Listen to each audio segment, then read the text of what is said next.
Hello friends, welcome back to the channel. Florence Scovel Shinn, a pioneering metaphysical teacher, revealed that prosperity is not a matter of luck or chance, but the natural result of living in harmony with spiritual law. Her work, The Law of Prosperity, continues to inspire millions to break free from fear, limitation, and resistance, unlocking the divine flow of abundance that belongs to us all by right. In this video, we will explore her key ideas on prosperity, how our words, beliefs, and inner vision shape our outer world, and how you can apply these principles today to manifest wealth, success, and joy in every area of your life. So if you're ready to discover how to activate the law of prosperity and start living in alignment with abundance, stay tuned. This could change the way you see life forever. Let's get started. Resistance is hell because it puts people in a state of torment.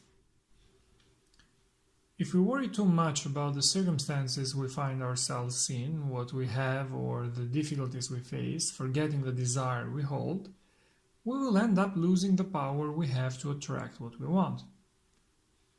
This is because we are only able to attract what we are in harmony with, or what is on the same vibrational level.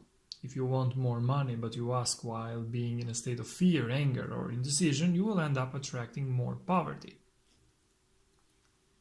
Scovel Shinn writes, "A metaphysician once gave me a wonderful recipe for handling every trick in the game of life. It is the peak of non-resistance.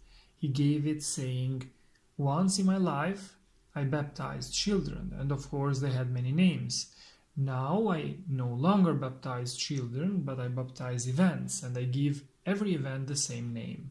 If I have a failure, I baptize it success in the name of the Father, the Son, and the Holy Spirit.'"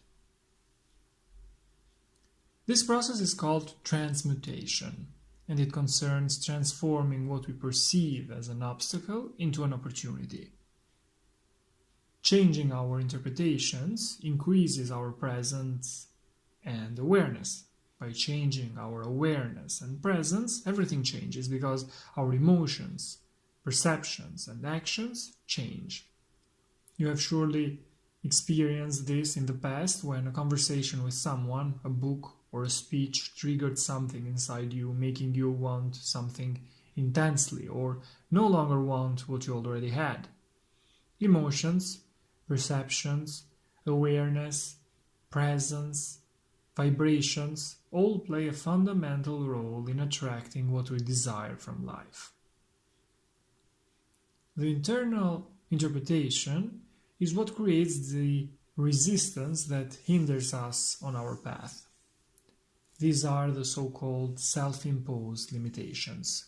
We are the ones who block ourselves by stopping thinking or acting toward our goal because of the difficulties we have in perceiving what is in front of us, what is happening, or what has already happened in the meantime. Often the reality we live in is the biggest obstacle because we tend to see it as something definitive that cannot change regardless of what we intend to do, and so we stop acting. Through your word, every failure has been transmuted into success. A person can have the right idea of non-resistance only through spiritual understanding. By controlling your way of reacting and interpreting what happens, you're also controlling your spirituality. We have often said that knowledge plus experience equals wisdom. Understanding these concepts well and internalizing them represents a form of knowledge. The experience we have with these concepts changes the way our mind operates. Books like Think and Grow Rich or The Game of Life can inspire us to change everything in our lives. Often it takes very little to change everything or to make important decisions. The problem, however, is the lack of perseverance along the way. Have faith in your word. One of the greatest messages given to humanity through the sacred scriptures is that God is the source of man's infinite well-being and that man can release through his word everything that belongs to him by divine right. But he must have absolute faith in his word.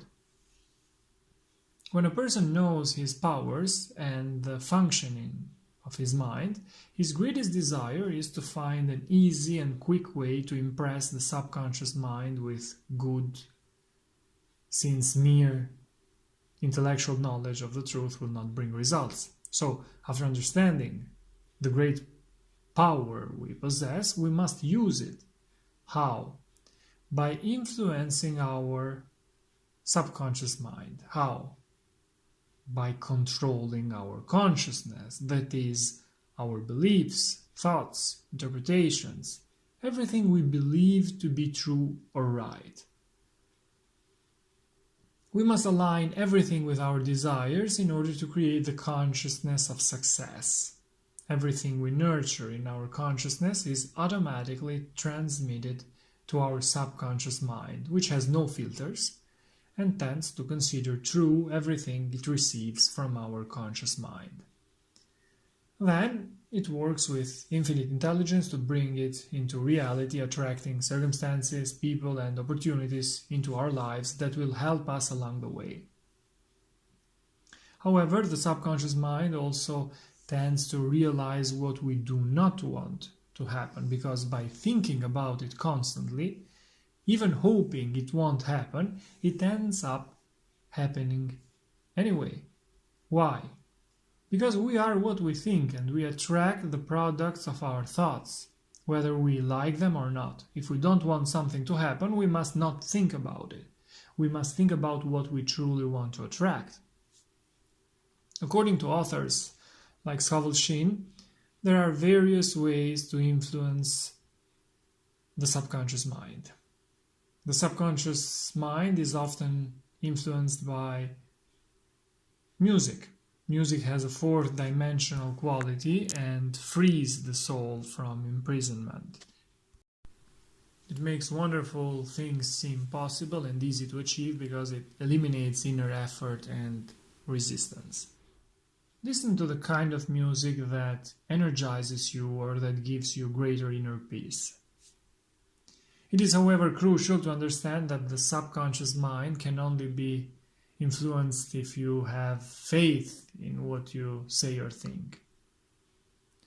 What we believe has been programmed by our environment, by the people we interact with, such as family, friends, and so on. As children, we have a great ability to absorb everything that is said to us and to internalize it.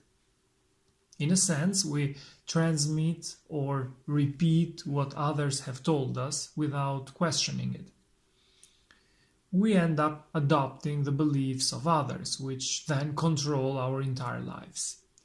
If we are told that we should only aim to make a living, not set big goals, and so on, we end up believing it and accepting self-limitations.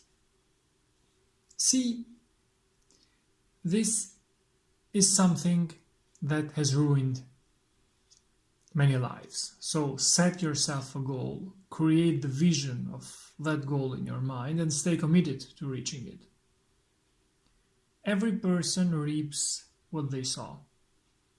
We must ask ourselves if we have managed to make peace with our past, with ourselves. We must see if we have succeeded in creating the consciousness of prosperity within us, because only then will we be able to change our reality. A person first visualizes their failure or their success, their joy or their sorrow, before this event manifests in reality. So everything begins with our imagination. We often visualize failure through the fear we have of something. We begin to consider the consequences of that fear, and as a result, we visualize failure. To be fully committed to our vision, we must be emotionally and physically involved, mentally focused, and spiritually aligned with a purpose that goes beyond our immediate personal interest. These were my notes on Florence Scovel Shinn's Law of Prosperity. the book teaches us how our words, beliefs, and inner vision shape our outer world, and how you can apply these principles today to manifest wealth, success, and joy in every area of your life.